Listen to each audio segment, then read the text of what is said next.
এইরকম করে এই এই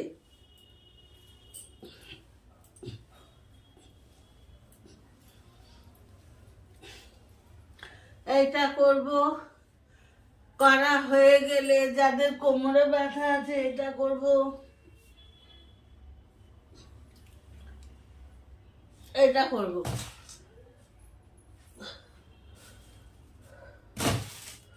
এগুলো করলে আমাদের ভীষণভাবে উপকার হয় আর খুব সুন্দরভাবে আমরা চলতে পারি।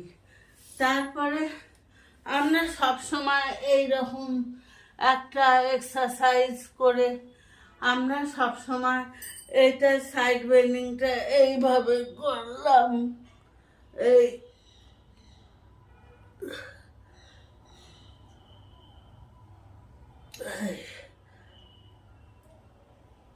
এইভাবে করে আমরা সবসময় ভালো থাকার চেষ্টা করব, সবসময় ভালো থাকবো।